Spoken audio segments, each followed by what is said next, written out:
আজকের আলোচনার টপিক হচ্ছে let's nourish our hearts with the remembrance of Allah সুবহানাহু ওয়া তাআলা। অর্থাৎ আল্লাহ সুবহানাহু ওয়া তাআলার স্মরণ বা জিকিরের মধ্য দিয়ে আমাদের হৃদয়কে উজ্জীবিত করা, প্রাণবন্ত করা, আমাদের হৃদয়টাকে পলিশ করা। কিভাবে আমরা এটা করতে পারি, এই টপিকের উপর কিছু আলোকপাত আমরা করবো ইনশাআল্লাহ বিইذنিল্লাহ। সম্মানিত সুধী, আল্লাহ তাআলার সন্তুষ্টিমূলক যে কোনো বিষয় এটা মনে মনে চিন্তা করা কিংবা মুখ দিয়ে বলা কিংবা কাজে বাস্তবায়ন করা, এটাই বেসিকলি যিকরুল্লাহ বা আল্লাহর স্মরণ। আমি আবার বলছি, আল্লাহ তাআলার সন্তুষ্টিমূলক যে কোনো কিছু মনে মনে চিন্তা করা কিংবা মুখে প্রকাশ করা অথবা কাজে বাস্তবায়ন করা, এটাই হচ্ছে যিকরুল্লাহ বা আল্লাহর স্মরণ, রিমেম্ব্রেন্স অফ আল্লাহ। বিশেষ করে আল্লাহ তাআলার পবিত্র নামগুলো স্মরণ করা। আমরা জানি যে আমাদের দেহকে সতেজ রাখার জন্য, প্রাণবন্ত রাখার জন্য খাবারের প্রয়োজন হয়। ঠিক তেমনিভাবে আমাদের আত্মা বা আমাদের হৃদয়কে সতেজ রাখার জন্য খাবারের প্রয়োজন হয়, আর সেই খাবারটা হচ্ছে যিকরুল্লাহ, আল্লাহর স্মরণ, রিমেম্ব্রেন্স অফ আল্লাহ সুবহানাহু ওয়া তাআলা। এবং রাসূল সাল্লাল্লাহু আলাইহি ওয়াসাল্লাম বলেছেন যে আমাদের দেহের সবচাইতে দামি অঙ্গ হচ্ছে আমাদের এই কলব বা আমাদের হৃদয়। বিষ্ণু সাল্লাল্লাহু আলাইহি ওয়াসাল্লাম বলেন, ইন্না ফিল জাসাদি মুদগাহ ইযা সালুহাত সালাহাল জাসাদু কুল্লু ওয়া ইযা ফাসাদাত ফাসাদাল জাসাদু কুল্লু আলা ওয়া হিয়াল কলব। নিশ্চয়ই তোমাদের দেহে একটি গোশতের টুকরো আছে, এই গোশতের টুকরোটা যদি ভালো হয় পুরো দেহটা ভালো হয়, আর এটা যদি নষ্ট হয়ে যায় পুরো দেহটা নষ্ট হয়ে যায়, আর সেটা হচ্ছে কলব বা অন্তর বা হৃদয়। তো আমাদের হৃদয়ের প্রশান্তির জন্য, আমাদের হৃদয়টাকে পরিচ্ছন্ন রাখবার জন্য, আমাদের আত্মা বা কলবকে সজীব তরতাজা প্রাণবন্ত রাখার জন্য আল্লাহ তাআলা সবসময় আমাদেরকে তার পবিত্র নামগুলোকে স্মরণ করতে বলেছেন, তার জিকির করতে বলেছেন।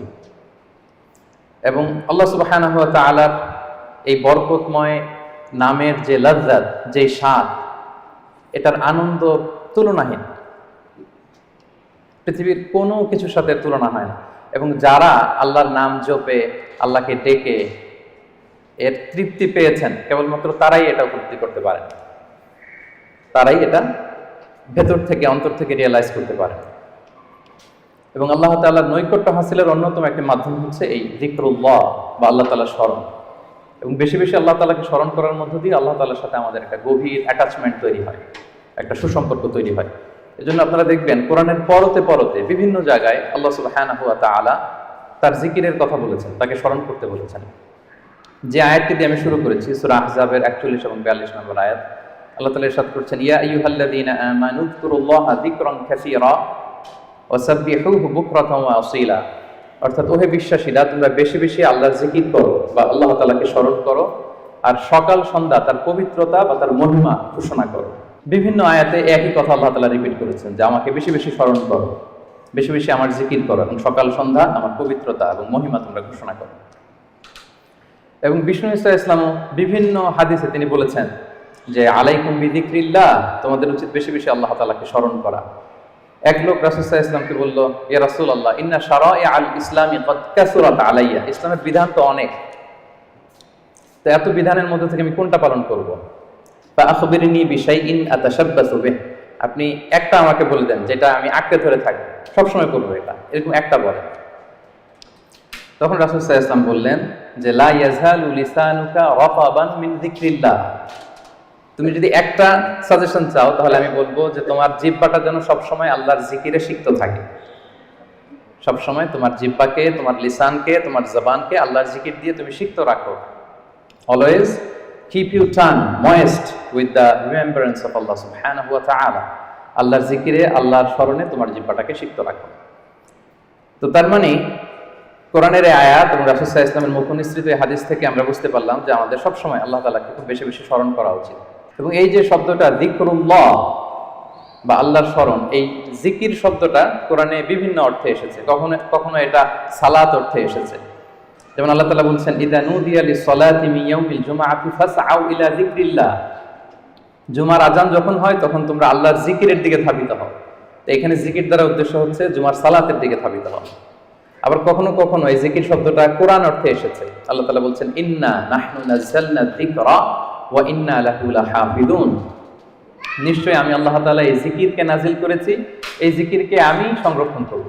এই জিকির দ্বারা উদ্দেশ্য হচ্ছে কোরআন, মানে আমি কোরআনকে নাজিল করেছি আর এই কোরআনকে আমি সংরক্ষণ করব। আবার কখনো এই জিকির আল্লাহর আইন বা আল্লাহর বিধান অর্থে কোরআনে এসেছে। আল্লাহ তাআলা বলছেন, ওয়ামান আ'রাদা আন যিকরি ফাইন্না লাহু মাঈশাতান দানকা। যে ব্যক্তি আমি আল্লাহর আইন বা বিধান থেকে মুখ ফিরিয়ে নেয়, তাকে আমি তার জীবনটাকে আমি কঠিন করে দেব, সংকীর্ণ জীবিকা আমি তাকে দান করব, এবং কিয়ামতের দিন ওয়া নাহশুরুহু ইয়াওমাল কিয়ামাতি আ'মা, তাকে অন্ধ করে আমি কিয়ামতের দিন উত্থিত করব। আবার কখনো কখনো এই জিকির শব্দটা কোরআনে ইলম বা নলেজ কে রিপ্রেজেন্ট করতে এসেছে। যেমন আল্লাহ তাআলা ইরশাদ করছেন, ফাসআলু আহলা যিকরি ইন কুনতুম লা তা'লামুন। তোমরা যদি কিছু না জানো তাহলে আহলে জিকিরকে জিজ্ঞেস করে জেনে নাও। তো এই আহলে জিকির দ্বারা উদ্দেশ্য কি? আহলুল ইলম, মানে যার কোরআন সুন্নাহর জ্ঞান আছে। আবার পাশাপাশি জিকির বলতে আল্লাহ স্মরণও বোঝায়, সিম্পলি আল্লাহ তাআলাকে স্মরণ করা, যেটা আমাদের আজকের টপিক, রিমেম্বারেন্স অফ আল্লাহ সুবহানাহু ওয়া তাআলা। যে আয়াতটা দিয়ে আমরা শুরু করেছিলাম যে ইয়া আইয়ুহাল্লাযীনা আমানু যকুরুল্লাহা যিকরান কাসীরা। ওহে বিশ্বাসীরা, তোমরা আল্লাহ তাআলাকে বেশি বেশি স্মরণ করো। তাহলে সাধারণত স্মরণ করার অর্থ কোরআনে পাওয়া যায়। সম্মানিত সুধী, মূলত আমরা যে ইবাদতগুলো অফার করি, সকল ইবাদতের মূল উদ্দেশ্য হচ্ছে আল্লাহ তাআলার স্মরণ। আপনারা যদি একটু খেয়াল করে দেখেন, আমরা যত ইবাদত করি, যে সমস্ত ইবাদতগুলো ফার্জ করা হয়েছে, আসলে এর মূল উদ্দেশ্য কি? আল্লাহ তাআলাকে স্মরণ করা। আমরা যে সালাত করি, আসলে উদ্দেশ্য কি? আল্লাহর স্মরণ। আল্লাহ এটা বলেছেন, ওয়া আকিমিস সালাতা লিযিকরি ইন্নানি আনাল্লাহু লা ইলাহা ইল্লা আনা ফা'বুদনি ওয়া আকিমিস সালাতা লিযিকরি। মুসা আলাইহিস সালামকে আল্লাহ বললেন, আমি হচ্ছি আল্লাহ, আমি ছাড়া কোনো ইলাহ নেই, আর আমার স্মরণে সালাত কায়েম করো। তাহলে সালাতটা আমরা কায়েম করছি কার স্মরণে? বলুন সবাই, কার স্মরণে? আল্লাহর স্মরণে কায়েম করছি। আবার অনুরূপভাবে আমরা যে হজ আদায় করি, এই হজেরও মূল উদ্দেশ্য হচ্ছে আল্লাহ তাআলার স্মরণ। আল্লাহ তাআলা বলছেন, ফাইদা কাদাইতুম মানাসিকাকুম ফাযকুরুল্লাহা কাযিকরিকুম আবাআকুম আও আশাদ্দা যিকরা। তোমাদের হজের কার্যক্রম যখন শেষ হয়ে যায়, তখন আল্লাহ তাআলাকে ওইভাবে স্মরণ করো যেমনি জাহিলি যুগে তোমরা তোমাদের পূর্বপুরুষদের স্মরণ করতে, বা তার চেয়ে বেশি স্মরণ করো। তাহলে সালাতের উদ্দেশ্য আল্লাহকে স্মরণ, আমরা এই আয়াত থেকে পেলাম হজের উদ্দেশ্য আল্লাহকে স্মরণ। সিয়ামের উদ্দেশ্যের দিকে যদি আমরা খেয়াল করি, সিয়ামের প্রাইম অবজেক্টিভ হচ্ছে লাআল্লাকুম তাত্তাকুন, যাতে করে তোমরা আল্লাহ সচেতন হতে পারো। অর্থাৎ এই অনুভূতি নিজের মধ্যে বিল্ড করতে পারো যে আমি যাই করি না কেন, কে দেখে? আল্লাহ সুবহানাহু ওয়া তাআলা দেখে। তার মানে আল্লাহ স্মরণ। তার মানে সালাত আদায় করি, উদ্দেশ্য আল্লাহ স্মরণ। হজ আদায় করি, এটার উদ্দেশ্য আল্লাহ স্মরণ। আমরা যে রমাদানে সিয়াম অফার করছি, এটার উদ্দেশ্য কিন্তু আল্লাহ স্মরণ। তাহলে সকল ইবাদতের মূল উদ্দেশ্য বেসিক্যালি আল্লাহ তাআলাকে স্মরণ করা। সম্মানিত উপস্থিতি, এই পর্যায়ে আমি এই যে আল্লাহকে স্মরণ করতে বারবার বলা হয়েছে কোরআনে, হাদিসে, এই স্মরণ করলে আমাদের লাভটা কি, কি বেনিফিট আছে? দ্য বেনিফিটস অফ যিকরুল্লাহ, আল্লাহ তাআলাকে বেশি বেশি স্মরণ করার কিছু বেনিফিটস আমি শেয়ার করতে চাই। আমি 10টি বেনিফিট শেয়ার করব খুব সংক্ষেপে। বেশি বেশি আল্লাহ তাআলাকে স্মরণ করা বা আল্লাহর জিকির করার যে বেনিফিটগুলো আছে, তার প্রথমটা হচ্ছে এর মধ্য দিয়ে আল্লাহ তাআলার সাথে আমাদের একটা স্পেশাল অ্যাটাচমেন্ট গড়ে ওঠে, একটা সুগভীর সম্পর্ক গড়ে ওঠে। এবং আপনি যে আপনার যে কোনো পরিস্থিতিতে আল্লাহর উপর তাওয়াক্কুল করেন, এটা প্রমাণিত হয়। You put you trust on Allah, you rely upon Allah. আপনার যে কোনো সিচুয়েশনে আপনি আল্লাহকে স্মরণ করেন, তার মানে কি? আপনার তাওয়াক্কুল বা বিশ্বাস, আস্থার জায়গাটা কার উপরে? আল্লাহর উপরে। এটা প্রমাণিত হয়। এবং এর মধ্য দিয়ে আপনার একটা সাবমিসিভনেস প্রমাণ হয়, যে আপনি সবকিছু আল্লাহ তাআলার উপর সুপর্দ করে দেন। এবং এর ভেতর দিয়ে আল্লাহর সাথে একটা গভীর অ্যাটাচমেন্ট, একটা সম্পর্ক আমাদের গড়ে ওঠে। এটা হচ্ছে 1 নম্বর বেনিফিট, যিকরুল্লাহ। 2 নম্বর বেনিফিট হচ্ছে যারা বেশি বেশি আল্লাহকে স্মরণ করে, আল্লাহর জিকির করে, তাদের প্রতি আল্লাহ তাআলা আল্লাহর নেয়ামত আরো বাড়িয়ে দেন। আল্লাহর ব্লেসিংস, মার্সি, বাউন্টিজ, এগুলো আল্লাহ তাআলা আরো বাড়িয়ে দেন। কারণ বারবার আল্লাহকে স্মরণ করা মানে কি? এটা কাইন্ড অফ মানে আপনার গ্র্যাটিটিউড, আপনি আল্লাহর প্রতি কৃতজ্ঞতা প্রকাশ করছেন যে আল্লাহ তাআলা আপনাকে নেয়ামতে ধন্য করেছেন। বারবার আপনি তাকে স্মরণ রাখেন। বাংলা একটা কথা বলে, যার নুন খাও তার গুণ গাও। তো আল্লাহর নেয়ামতে আমরা বেঁচে আছি, তো সে আল্লাহকে বারবার স্মরণ করি, তার মানে এটা আল্লাহ তাআলার প্রতি একটা আমাদের কৃতজ্ঞতা বোধ, শুকরিয়া বোধ, তাই না? এবং আল্লাহ বলেছেন, লা ইন শাকারতুম লা আযীদান্নাকুম, যদি বেশি বেশি কৃতজ্ঞ হও, শুকরগুজার হও, শুকরিয়া আদায় করো, আমি নেয়ামত আরো বাড়িয়ে দেব। তাহলে 2 নম্বর যেটা আমরা পেলাম, আল্লাহ তাআলার নেয়ামতের বাড়িধারা এটা আমাদের উপর আরো বাড়তে থাকবে, কন্টিনিউ হতে থাকবে। 3 নম্বর হচ্ছে, it protects you from the temptation of শয়তান এন্ড ইভিল আইস। শয়তানের টেম্পটেশন থেকে এই জিকরুল্লাহ আপনাকে রক্ষা করবে। আমরা হাদিসে পড়েছি যে শয়তান ইয়াজরি মাজরাদ দাম, শয়তানকে আল্লাহ এত পাওয়ার দিয়েছেন, রক্ত চলাচলের ওখানে শয়তান ঢুকেও আপনাকে প্রভোগ করতে পারে, টেম্পটেশন দেয়। সহিহ বুখারীতে এসেছে একটা তা'লিক হাদিস, বিষ্ণু বলেন আশ-শাইতানু জাসিমুন আলা কলবি ইবনে আদম, শয়তান বনি আদমের কলবে অন্তরে খামচি মেরে বসে থাকে। ফাইদা যাকারাল্লাহ খানাসা, যখন বনি আদম আল্লাহর জিকির করে, আল্লাহকে স্মরণ করে, খানাসা শয়তান দৌড়ে পালায়।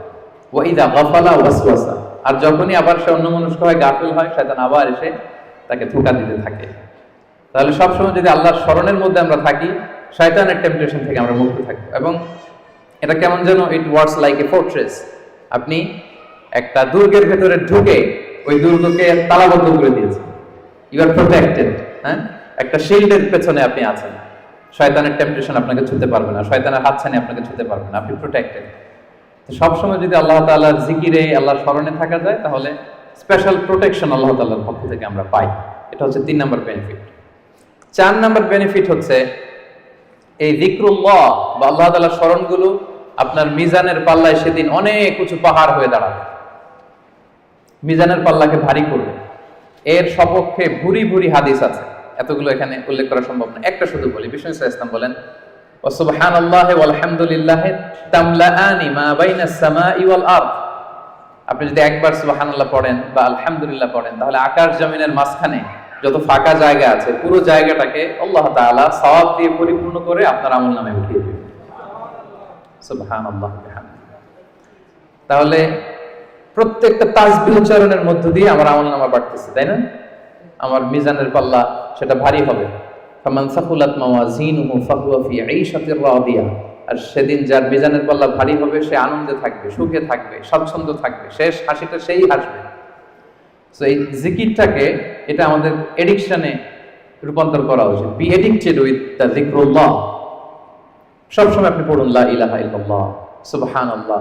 ট্রাফিক জ্যামে আটকে আছেন, পড়ুন আস্তাগফিরুল্লাহ। ড্রাইভিং করছেন, পড়ুন আস্তাগফিরুল্লাহ। মিটিং এ আছেন, ফাঁকে পড়ুন আস্তাগফিরুল্লাহ। অবসর সময় কাটাচ্ছেন, পড়ুন লা হাওলা ওয়ালা কুওয়াতা ইল্লা বিল্লাহ, হাসবুনাল্লাহ। আপনি পড়ুন, আপনি প্রোটেক্টেড থাকবেন এবং প্রতিটি শব্দ উচ্চারণের মধ্য দিয়ে আপনার আমলনামা ভারী হতে থাকবে। আচ্ছা, 5 নম্বর বেনিফিট হচ্ছে আল্লাহ সুবহানাহু ওয়া তাআলা যারা সব সময় আল্লাহকে স্মরণ করে তাদের জন্য ক্ষমা এবং সুবিশাল প্রতিদানের ঘোষণা দিয়েছেন। সূরা আহজাবের 35 নম্বর আয়াতে আল্লাহ তাআলা 10 শ্রেণীর ব্যক্তির ঘোষণা, 10 শ্রেণীর ব্যক্তির নাম উল্লেখ করে তিনি বলেছেন আ'আদাল্লাহু লাহুম মাগফিরাতাও ওয়া আজরান আযীমা। এই 10 শ্রেণীর লোকের জন্য আল্লাহ তাআলা ক্ষমা এবং সুমহান প্রতিদান তিনি রেখে দিয়েছেন। এই 10 শ্রেণীর ব্যক্তির মধ্যে এক শ্রেণী হচ্ছে আয-যাকিরুনাল্লাহা কাসীরাও ওয়ায-যাকিরাত, যারা সব সময় সর্ব অবস্থায় আল্লাহ তাআলাকে স্মরণ করে, তাদের জন্য আল্লাহ তাআলা ক্ষমা প্রস্তুত করে রেখেছেন। এবার বলেন তো আমাদের ক্ষমার দরকার আছে কিনা? হ্যাঁ, আছে। আমরা সবাই তো ক্ষমার ভিখারি, আল্লাহ তাআলার কাছে ক্ষমা চাই। আমরা সবাই পাপী। কুল্লুকুম খাত্তাউন ওয়া খায়রুল খাত্তাইনা আত-তাওয়াবুন। আমরা সবাই পাপী, আমাদের ক্ষমার প্রয়োজন আছে। তো আমরা যেন বেশি বেশি আল্লাহ তাআলাকে স্মরণ করি, তার জিকির দিয়ে যেন আমাদের জিহ্বাকে সিক্ত রাখি। আচ্ছা, 6 নম্বর হচ্ছে it saves you from the hell fire. আল্লাহর জিকির জাহান্নামের আগুন থেকে মানুষকে বাঁচায়। রাসূল সাল্লাল্লাহু আলাইহি ওয়াসাল্লাম বলেন লিকুল্লি শাইইন সিকালা ওয়া সিকালাতুল কুলুবি যিকরুল্লাহ। সবকিছুকে পলিশ করতে হয়, আর অন্তরের পলিশ করার পদ্ধতি হচ্ছে যিকরুল্লাহ, আল্লাহর জিকির। আল্লাহর জিকির ছাড়া কোনো কিছু দিয়ে হৃদয়কে পলিশ করা যায় না। এরপর বিষ্ণু সাল্লাল্লাহু আলাইহি ওয়াসাল্লাম বলেছেন মা মিন শাইইন আনজা মিন আযাবিল্লাহি মিন যিকরিল্লাহ। আল্লাহর আযাব থেকে বান্দাকে বাঁচাতে আল্লাহর জিকিরের চেয়ে কার্যকরী দ্বিতীয় কোনো জিনিস আর পৃথিবীতে নেই। আল্লাহর আযাব থেকে রক্ষা করতে সবচাইতে কার্যকরী হাতিয়ার হচ্ছে যিকরুল্লাহ, আল্লাহর স্মরণ। সব সময় উঠতে বসতে আল্লাহ তাআলাকে স্মরণ করা। তাহলে বেশি বেশি জিকির আমাদেরকে জাহান্নামের আগুন থেকে বাঁচাবে। 8 নম্বর বেনিফিট হচ্ছে, এটা খুব ইন্টারেস্টিং যদি আপনারা একটু খেয়াল করেন, যে এই জিকিরটা এটা যে কোনো সময় করা যায়। কি বলেন? যে কোনো সময় করা যায়, যে কোনো পরিস্থিতিতে করা যায়, ইন এনি সিচুয়েশন, যেখানে থাকেন করা যাবে। আল্লাহ বলেছেন ফাযকুরুল্লাহা কিয়ামা ওয়া কুউদা ওয়া আলা জুনুবিহিম। দাঁড়িয়ে করা যায় আল্লাহর জিকির, বসে করা যায়, শুয়ে করা যায়, ইভেন আপনি যদি অপবিত্র থাকেন তখনও করা যায়। আল্লাহর জিকির করার জন্য, আল্লাহকে মনে মনে স্মরণ করার জন্য কিন্তু পবিত্রতা প্রয়োজন নেই, সবাই একমত। ইভেন আপনি যদি জুনুবি হালাতে থাকেন, মানে আপনার উপর গোসল করা ফরজ, তখনও আপনি আল্লাহর জিকির করতে পারবেন। ইভেন আমাদের বোনদের যখন পিরিয়ড চলে তখনও তারা আল্লাহর জিকিরগুলো করতে পারে, তাসবিহগুলো করতে পারে, তাহলিলগুলো করতে পারে। সুবহানাল্লাহ ওয়া বিহামদিহি। তাহলে এটা এমন একটা আমল যেটা সব সময় করা যায়, যে কোনো মুহূর্তে করা যায়, যে কোনো সিচুয়েশনে করা যায়। এই জন্য আমরা যেন নিজেদেরকে আল্লাহর জিকিরের সাথে জুড়ে রাখি, সম্পৃক্ত করে রাখি, সবসময় আমাদের জিহ্বা যেন আল্লাহর জিকির দিয়ে আমরা সিক্ত রাখি। 9 নম্বর বেনিফিট হচ্ছে, আমরা যদি আল্লাহর জিকির করি, আল্লাহ আমাদের জিকির করে। সুবহানাল্লাহ ওয়া বিহামদিহি। আল্লাহ তাআলা বলছেন, ফাযকুরুনি আযকুরকুম ওয়াশকুরুলি ওয়ালা তাকফুরুন। ওহে বান্দারা, তোমরা আমাকে স্মরণ করো, আমিও তোমাদেরকে স্মরণ করি। আমরা আল্লাহকে স্মরণ করলে আল্লাহ আমাদেরকে স্মরণ করে। সুবহানাল্লাহ। এটা অনুভূতির বিষয়। প্রাইম মিনিস্টার আনোয়ার ইব্রাহিম যদি আমাকে স্মরণ করে, আমাকে নিয়ে কথা বলে প্রাইম মিনিস্টারের অফিসে, এটা কেমন ফিল হবে আপনাদের? জো বাইডেন আমাকে নিয়ে আলাপ করে হোয়াইট হাউস, এটা কেমন ফিল হবে আপনাদের? আরশের মালিক আল্লাহ সুবহানাহু ওয়া তাআলা আপনাকে স্মরণ করে, আপনার নাম উল্লেখ করে, এটা কেমন লাগে আপনার কাছে? আল্লাহু আকবার। হাদিসে কুদসিতে আল্লাহ তাআলা বলেন, ফাইন যাকারানি ফি নাফসি নাফসিহি যাকারতুহু ফি নাফসি। আমার কোন বান্দা যদি একাকী আমাকে স্মরণ করে, আমিও আমার বান্দাকে একাকী স্মরণ করি। আমার কোন বান্দা মনে মনে আমাকে স্মরণ করলে, আমি তাকে মনে মনে স্মরণ করি। ওয়া ইন যাকারানি ফি মালাইন যাকারতুহু ফি মালাইন খায়রিম মিনহু। আর সামষ্টিকভাবে কোন বিশাল প্রোগ্রামে, গেট টুগেদারে যদি সবাই মিলে আমি আল্লাহকে স্মরণ করে, তাহলে আমি এর চেয়েও বড় গেট টুগেদার সাজিয়ে ফেরেশতাদেরকে নিয়ে সেখানে আমি আমার বান্দাকে স্মরণ করি। ওয়া ইন তাকাররাবা ইলাইয়া বিশিবরিন তাকাররাবতু ইলাইহি যিরাআন। আমার কোন বান্দা যদি আমার দিকে এক বিঘত অ্যাডভান্স হতে চায়, অগ্রসর হতে চায়, আমি আমার বান্দার দিকে এক হাত অগ্রসর হই। ওয়া ইন তাকাররাবা ইলাইয়া যিরাআন তাকাররাবতু ইলাইহি বাআন। আমার কোন বান্দা যদি আমার দিকে এক হাত আসতে চায়, আমি আমার বান্দার দিকে দুই হাত এগিয়ে যাই। ওয়া ইন আতানি ইয়ামশি আতাইতুহু হারওয়ালা।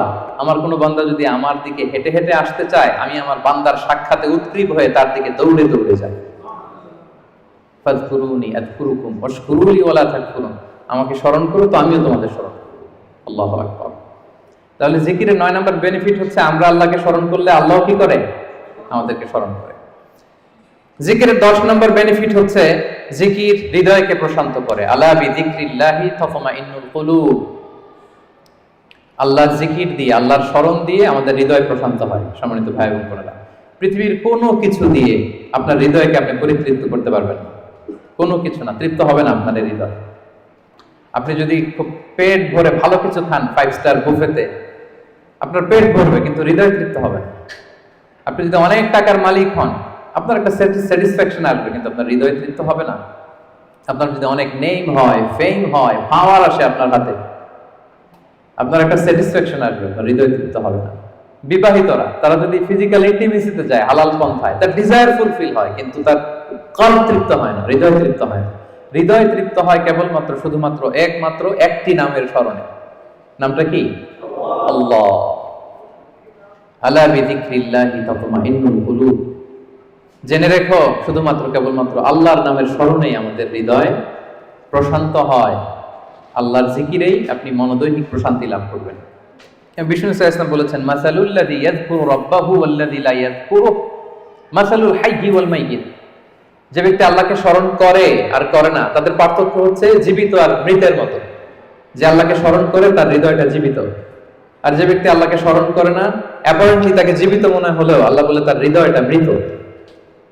ইবনু তাইমিয়া আলাইহি রাহমা, উনি বলতেন, পানি ছাড়া যেমনি মাছ বাঁচতে পারে না, পানি থেকে মাছ উঠিয়ে ফেললে মাছের যেরকম অবস্থা, কোন বান্দা যখন গাফেল হয়ে আল্লাহর জিকির থেকে দূরে সরে যায়, তার হৃদয়ের ঠিক ওই অবস্থা হয়ে যায়। এটা মৃত অন্তরে রূপান্তরিত হয়। সম্মানিত ভাই বোনেরা, তাহলে আল্লাহর স্মরণের সর্বশেষ 10 নম্বর বেনিফিট আমরা যেটা পেলাম, সেটা হচ্ছে আলা বিযিকরিল্লাহি তাতমাইন্নুল কুলুব। আল্লাহর জিকিরে আমাদের হৃদয় প্রশান্ত হয়। তাহলে এই 10টা বেনিফিট আমরা তো বুঝতে পারলাম নাকি? এখন কি মনের মধ্যে আগ্রহ জাগতেছে বেশি বেশি আল্লাহর তাসবিহ, তাহলিল, জিকিরগুলো করার অবসর টাইমে? হ্যাঁ, ইনশাআল্লাহ বলেন সবাই। ইনশাআল্লাহ, আল্লাহ আমাদের তৌফিক দান করুক। এবার আমরা একটু করে জেনে নেই, এই যে জিকির করব, এটার পদ্ধতি কি? জিকিরের পদ্ধতি নিয়ে আবার অনেক কথাবার্তা আছে। কোন পদ্ধতিতে এই জিকিরটা আমরা করব? শুরুতেই তো আমরা এতটুকু বলেছি যে আল্লাযীনা ইয়াযকুরুনাল্লাহা কিয়ামান ওয়া কুউদান ওয়া আলা জুনুবিহিম, যে দাঁড়িয়েও জিকির করা যায়, বসেও করা যায়, শুয়েও করা যায়। আল্লাহ তাআলা একটা আয়াতে বলেছেন ফাযকুরুল্লাহা কামা আল্লামাকুম মা লাম তাকুনু তা'লামুন, তোমরা আল্লাহকে ওইভাবে স্মরণ করো, আল্লাহর জিকির করো যেভাবে আল্লাহ তোমাদের শিখিয়েছেন। তাহলে জিকির কিভাবে করতে হবে এটাও কিন্তু আল্লাহ তাআলা আমাদেরকে শিখিয়েছেন, ইনস্ট্রাক্ট করেছেন, গাইড করেছেন। আমি শোনাবো আপনাদের। আল্লাহ যেভাবে শিখিয়েছেন ফাযকুরুল্লাহা কামা আল্লামাকুম, আল্লাহ যেভাবে শিখিয়েছেন ওইভাবে করো জিকির। কিভাবে শিখিয়েছেন আল্লাহ? সূরাতুল আ'রাফের 205 নম্বর আয়াতে আল্লাহ তাআলা খুব এক্সপ্লিসিটলি তিনি জানিয়েছেন কিভাবে আল্লাহর জিকির করতে হবে। আল্লাহ তাআলা বলছেন ওয়াযকুর রাব্বাকা ফি নাফসিকা তাদাররুআন ওয়া খীফাতান ওয়া দুনাল জাহরি বিল কওলি বিল গুদুবি ওয়াল আসাল ওয়া লা তাকুন মিনাল গাফিলিন। সম্মানিত সুধী, খেয়াল করে শুনুন কিভাবে আল্লাহর জিকির করতে হবে। দেখেন আল্লাহ তাআলা কয়েকটা নির্দেশনা আমাদেরকে দিয়েছেন। নাম্বার 1, ওয়াযকুর রাব্বাকা, তোমার রবের জিকির করো। তার মানে জিকিরের মধ্যে কার নাম থাকতে হবে? কোন জিকিরে যদি আল্লাহর নাম না থাকে ওটা আল্লাহর জিকির হবে? বলেন। আপনি বাংলাদেশে অনেক জিকির দেখবেন যে এমন কিম্ভূত কিমাকার অদ্ভুত আওয়াজে জিকির করে যেখানে আল্লাহ তাআলার পবিত্র নাম খুঁজে পাওয়া যায়। এরকম জিকির আছে না? এটা কি কোরআন অনুযায়ী জিকির হলো? আল্লাহর নাম থাকতে হবে, 1 নম্বর শর্ত। এরপর আল্লাহ বললেন ফি নাফসিকা, জিকির করতে হবে মনে মনে। এভাবে মনে মনে জিকির করতে হবে, মনে মনে আল্লাহ তাআলাকে স্মরণ করা। এটা রেকমেন্ডেড, এটা বেশি ভালো। যদি আপনি আওয়াজ করে করতে পারবেন এটা জায়েজ আছে। 2 নম্বরে হচ্ছে তাদাররুআন, সবিনয়। আপনার একটা বিনীত ভাব থাকতে হবে জিকিরের মধ্যে। 3 নম্বর হচ্ছে খীফাতান, ভীত বহবল চিত্তে, আল্লাহর ভয় আপনার অন্তরে জাগ্রত থাকতে হবে জিকিরের সময়। তারপর হচ্ছে দুনাল জাহরি মিনাল কওল, অনুচ্চ স্বরে, আওয়াজ করে না, চিৎকার চেঁচামেচি করে নয়। আওয়াজ করে জিকির করা যাবে শুধু তালিমের ক্ষেত্রে। ধরেন যে আমি শিক্ষা দিচ্ছি আমার স্টুডেন্টদেরকে বা লোকদেরকে যে এটা হচ্ছে লা ইলাহা ইল্লাল্লাহ, তো আমি আওয়াজ করে না বললে ওরা শুদ্ধভাবে উচ্চারণ করতে পারবে? তালিমান তারবিয়াতান এটা জায়েজ আছে, কিন্তু বেসিক্যালি জিকির হবে ফি নাফসিক, মনে মনে। তাদাররুআন, সবিনয়ে। খীফাতান, ভীত বহবল চিত্তে। দুনাল জাহরি বিল কওল, অনুচ্চ স্বরে আল্লাহ তাআলাকে ডাকো। এটা হচ্ছে জিকিরের পদ্ধতি কোরআনের আয়াতের আলোকে। হাদিসে বিষ্ণু ইসলাম আরেকটা যোগ করেছেন। এক হাদিসে বিষ্ণু বলেন 7 শ্রেণীর ব্যক্তিকে আল্লাহ তাআলা কিয়ামতের দিন তার সুশীতল আরশের নিচে ছায়া দিবেন, যেদিন আল্লাহ দেয়া সেই ছায়া ছাড়া কোনো ছায়া থাকবে না। এর মধ্যে 1 শ্রেণীর ব্যক্তি হচ্ছে রাজুলুন যাকারাল্লাহা খালিয়ান ফাফাদাত আইনা, এমন ব্যক্তি যে গোপনে আল্লাহকে ডাকে। যাকারাল্লাহা খালিয়ান, বিষ্ণুকে আরেকটা জুড়ে দিয়েছেন খালিয়ান, গোপনে। গোপনে জিকির এটা আল্লাহ তাআলার কাছে বেশি পছন্দনীয়। এরপর তিনি আবার বললেন ফাফাদাত আইনা, অশ্রুসিক্ত নয়নে, চোখের পানি ছেড়ে অশ্রুসিক্ত নয়নে যদি আমরা জিকির করি, ওই জিকিরটা, ওই দোয়াটা আল্লাহ তাআলার কাছে খুব দ্রুত কবুল হয়ে যায়। প্রিয় ভাই বোনেরা, 2 ফোঁটা আল্লাহর কাছে সবচাইতে প্রিয়। আওয়াজ করে বলুন তো কয় ফোঁটা? 2 ফোঁটা। এক হচ্ছে জিহাদের ময়দানে মুজাহিদের গা বেয়ে রক্তের ফোঁটা। জিহাদের ময়দানে মুজাহিদের শরীর থেকে ঝরে পড়া রক্তের ফোঁটা আল্লাহর কাছে বড় প্রিয়। 2 নাম্বার হচ্ছে অনুতপ্ত বান্দার চোখের পানির ফোঁটা। একজন বান্দা তার কৃতকর্মের জন্য অনুতপ্ত হয়ে যখন কাঁদে, অশ্রু বিসর্জন দেয়, তার চোখের পানি তার চোখ বেয়ে, তার নাক বেয়ে জমিনে ড্রপ করার আগেই আল্লাহ এই বান্দাকে মাফ করে দেয়। তাহলে মুজাহিদের রক্তের ফোঁটা আর অনুতপ্ত বান্দার চোখের পানির ফোঁটা আমার কাছে খুব প্রিয়।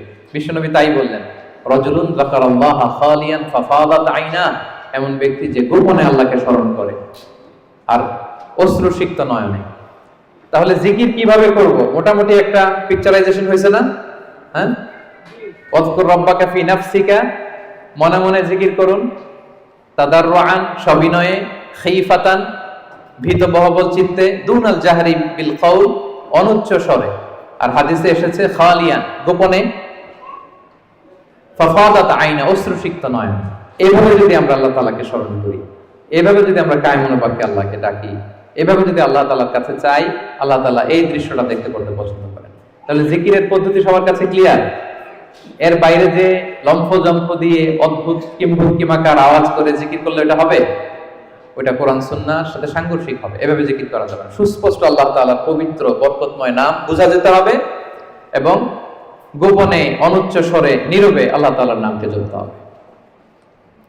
এবার দ্য কোশ্চেন অ্যারাইজেস, কোন জিকিরটা করব? জিকির তো অনেক, কি বলেন? আমরা একটু জেনে নিই যে সবচাইতে শ্রেষ্ঠ জিকির কোনটা।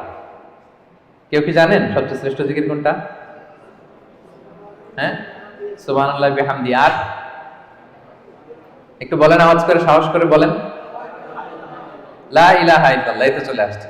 এটা সবচাইতে শ্রেষ্ঠ জিকির। সহিহ মুসলিমের বর্ণনা, বিষ্ণু সাল্লাল্লাহু আলাইহি ওয়াসাল্লাম বলেন, আফদালু যিকরি লা ইলাহা ইল্লাল্লাহ। সবচাইতে শ্রেষ্ঠ জিকির হচ্ছে লা ইলাহা ইল্লাল্লাহ। আপনার কাছে মনে হয় এটা তো সিম্পল, এটা তো সবাই জানে, এটা তো সবাই পড়ে না। আল্লাহ তাআলার কাছে এটা অনেক দামি, সবচাইতে শ্রেষ্ঠ জিকির। এটা একটা বিপ্লবী বাণী, এটা একটা সুমহান বাণী। এটাকে বলা হয় কালিমাতুত তাওহীদ, একত্ববাদের ঘোষণা আছে। লা ইলাহা ইল্লাল্লাহ, আল্লাহ ছাড়া কোনো ইলাহ নেই, কোনো উপাস্য নেই, কোনো বিধানদাতা নেই, কোনো আইনদাতা নেই। এটা সুমহান বাণী, এটা যাচ্ছে তাই ছোটখাটো কোনো বাণী নয়। লা ইলাহা ইল্লাল্লাহ আফদালু যিকরি লা ইলাহা ইল্লাল্লাহ।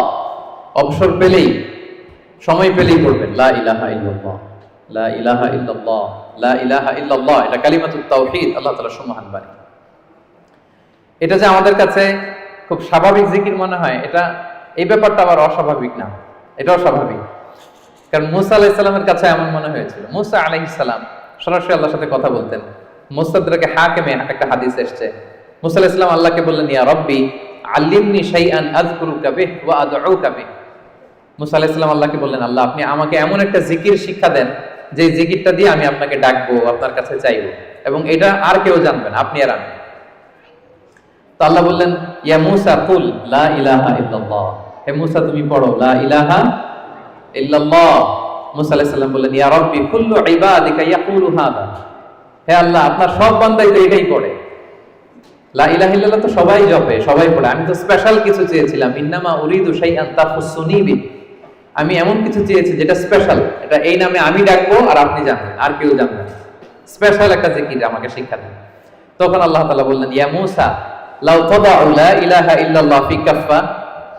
মুসা তুমি যদি লা ইলাহা ইল্লাল্লাহকে মিজানের এক পাল্লায় রাখো, ওয়া তাদাউস সামাওয়াতুস সাবউ ওয়াল আরাদিন ফি কাফফা, আর সাত আকাশ আর সাত জমিন যদি আরেক পাল্লায় রাখো, লা রাজাহাত কাফফাতু লা ইলাহা ইল্লাল্লাহ। মুসা মুহূর্তেই লা ইলাহার পাল্লাটা ভারী হয়ে যাবে। সুবহানাল্লাহ। এটা যেন তেন কোনো কালিমা নয়, এটা বিপ্লবী বাণী, এটা সুমহান বাণী। এখানে ওয়াননেস অফ গড, আমি যে এক, একক, অদ্বিতীয়, অতুলনীয়, ইউনিক, এটার ঘোষণা দেওয়া হয় লা ইলাহা ইল্লাল্লাহ।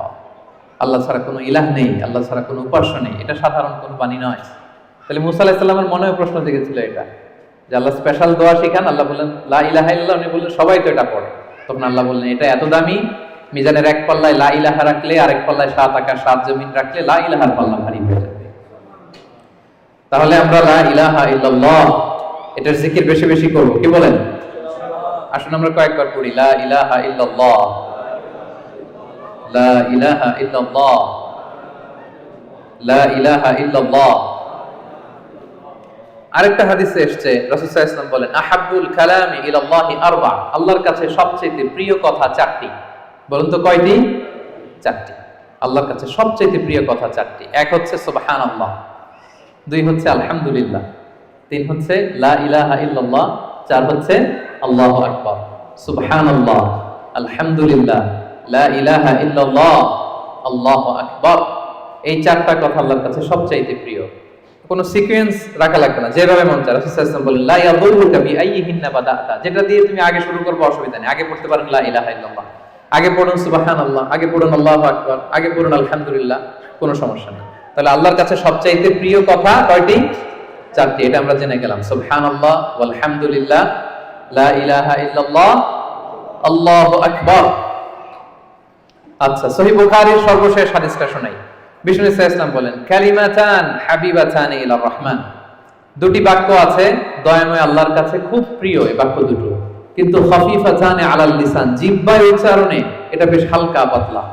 সাকিলাতান ফিল মিজান, কিন্তু মিজানের পাল্লায় উঠালে এটা অনেক ওজন হবে।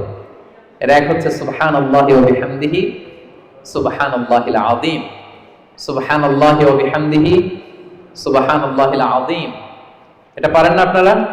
আজকের এই যে আলোচনা তো রেকর্ড হচ্ছে, আপনারা আমাদের সোশ্যাল মিডিয়া হ্যান্ডেলে সার্চ করলে পেয়ে যাবেন। আমি উচ্চারণ সহ বলে দিচ্ছি প্রত্যেকটা, আমরা যেন এগুলো মুখস্থ করে নিই। দুটি বাক্য আল্লাহর কাছে খুব প্রিয়, বড্ড প্রিয়।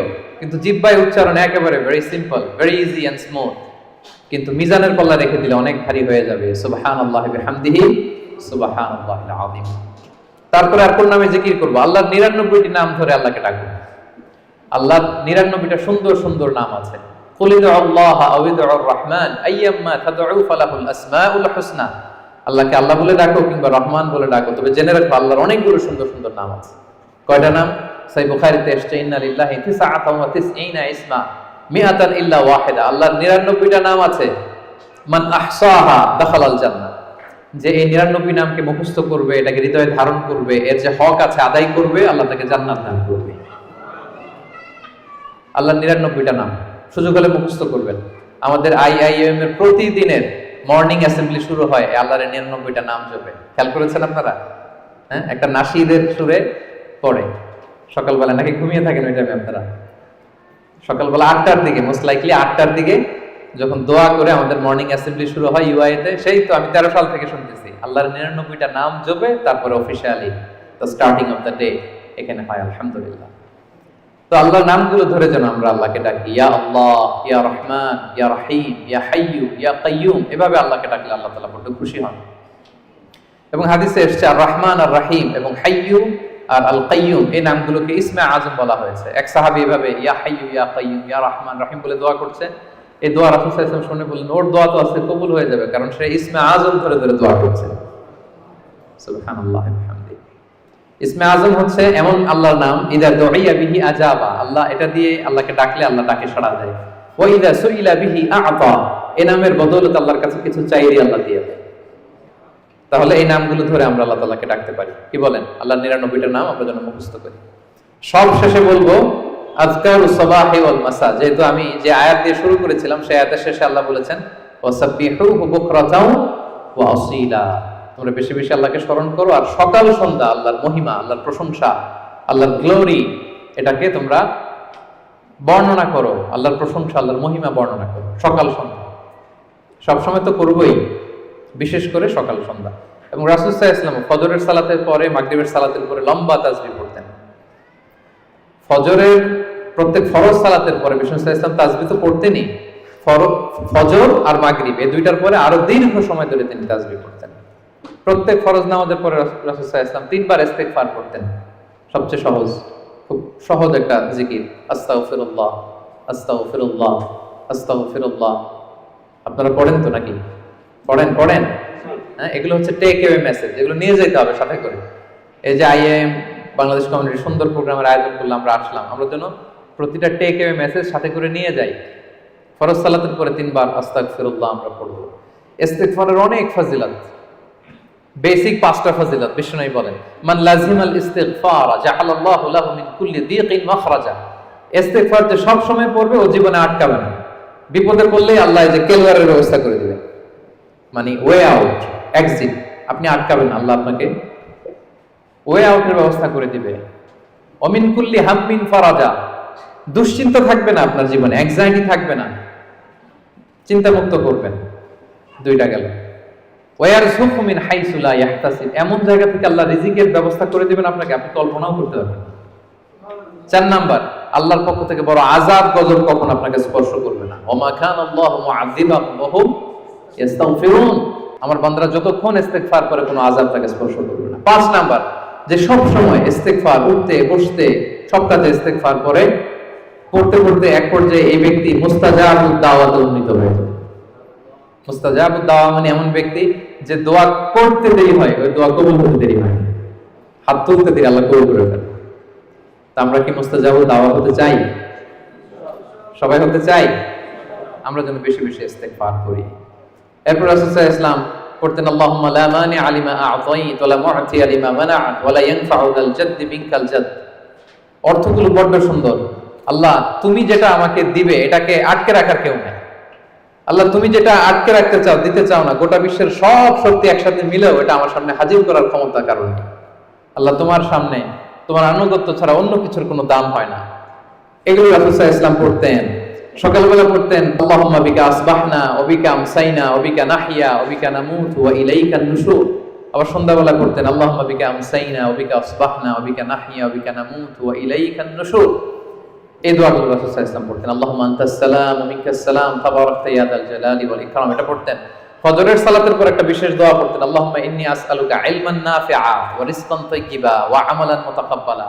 আল্লাহ, আপনার কাছে আমি উপকারী জ্ঞান চাই। আল্লাহ, আপনার কাছে আমি পবিত্র রিজিক চাই। আল্লাহ, আপনার কাছে আমি কবুলযোগ্য আমল চাই। এই দোয়াগুলো রাসূল সাল্লাল্লাহু আলাইহি ওয়াসাল্লাম পড়তেন।